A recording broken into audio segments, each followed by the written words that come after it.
Hey y'all, it's Lola the Manager, your new favorite project manager, tech junkie, and entrepreneur. Welcome back to season 2 of Life as a Project Manager. Last week, we dove into OneNote organization, and today we're back on our PM terminology. Remember our first episode where we broke down the differences between implementation and migration projects? Today, I'm covering another set of projects that you might experience or you probably have already experienced in the project management world, and those are integration projects. By the end of this video, you'll understand what integration projects are, how they differ from other project types, and how to articulate this experience in interviews and conversations. Let's go.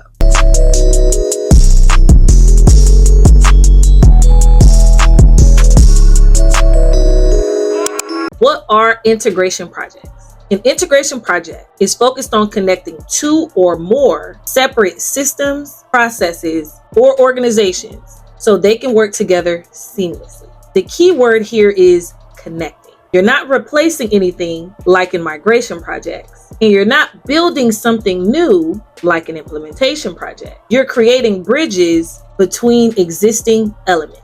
Think of it like connecting two rooms in a house with a hallway. Both rooms already exist and function independently, but now you want them to communicate and share resources efficiently. Integration projects have distinct characteristics that set them apart. First, you're working with multiple existing systems or processes that each have their own stakeholders and requirements. Second, the success depends heavily on data mapping and establishing communication protocols between systems. Third, there's usually minimal disruption to the existing operations. Everything keeps running while you build the connections. Fourth, testing is critical because you need to ensure the integration doesn't break existing functionality. And finally, these projects often require ongoing maintenance and monitoring after go live because integrations can be fragile. I know I used to be a former educator, so let me give you some examples across different complexity levels. Let's start with a simple integration. Connecting your company's email marketing platform, let's say it's MailChimp, to your CRM, let's say it's Salesforce. So your customer data flows automatically between them. You're not changing either system, just creating a data bridge. Let's take it up a notch with a moderate integration. Integrating a new expense reporting tool with your existing accounting software and HR system.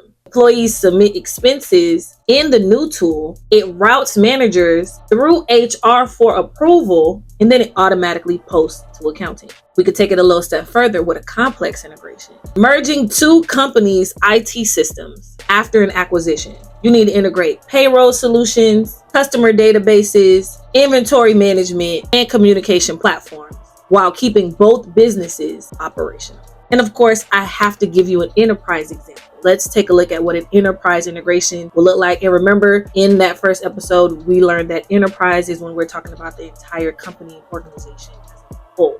Creating a unified data warehouse that pulls information from sales, marketing, customer service, and operation systems to provide real-time business intelligence dashboards. I know, a lot of different levels of integrations. You may not experience this exact, but I just wanted you to kind of understand what it looks like when we say we're integrating something.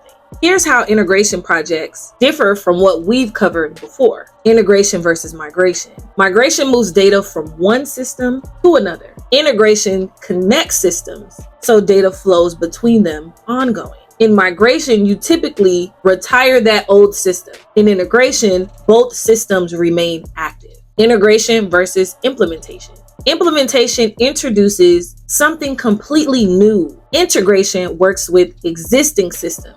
Implementation requires more change management because people are learning new tools, whereas integration focuses more on technical connectivity. Integration projects are unique because you're managing multiple stakeholder groups, dealing with legacy system limitations, and ensuring seamless data flow without disrupting operations. Now, from my experience, integration projects come with specific challenges, data format mismatches.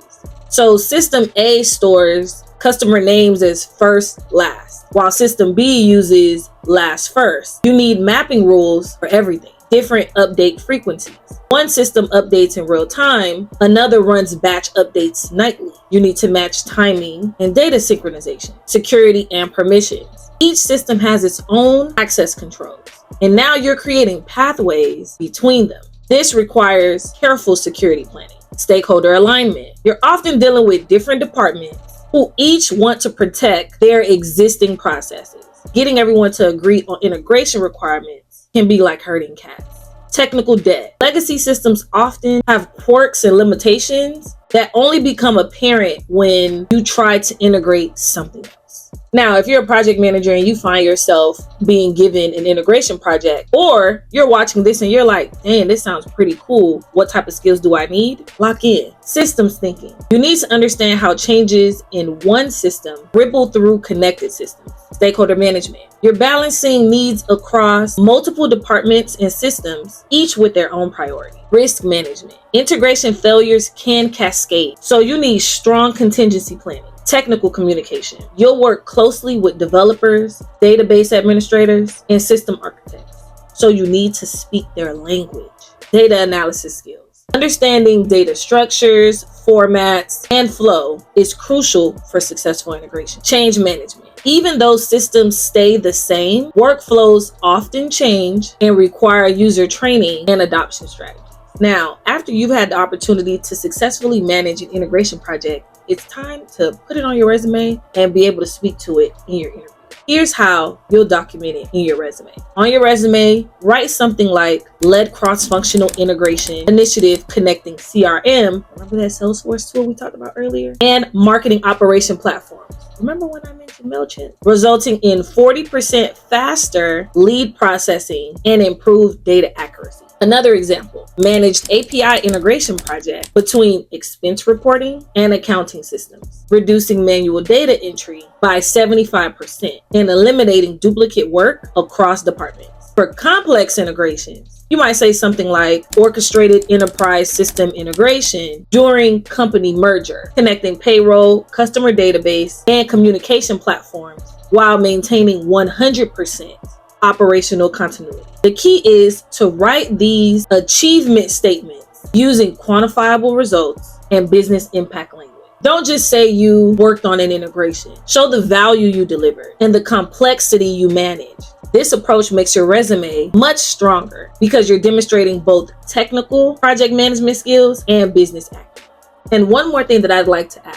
I've always believed, and I've mentioned this in previous videos, that project management is leadership, especially if you're going to add that PMP behind it. It means something. There are places that view it as a business license. With that understanding, you can't present a resume that sounds like you're just a worker bee. We need people that manage, strategize, and lead. This is how you are going to show value. This is how you're going to show business impact. You need to make it your duty to understand the purpose of your project. What is the driving force? What is the goal? How does this impact the organization as a whole? That way you can start pulling metrics. Now, have you managed integration projects without even realizing it? Share your experience in the comments. I'd love to hear about the systems you've connected. Using these PM terminology distinctions will help you communicate more professionally and position yourself for advanced roles. To learn more about project management and to have your own little community, I'm inviting you to join our Discord, where we share resources, career advice, and everything under the sun for those that are interested in being in the project management industry. In this platform, I personally share job opportunities that I find in the US and internationally, as well as internship opportunities in the US and internationally. And most recently, one of the things that I just added to this community is a transitional jobs section. So I add job opportunities that can help you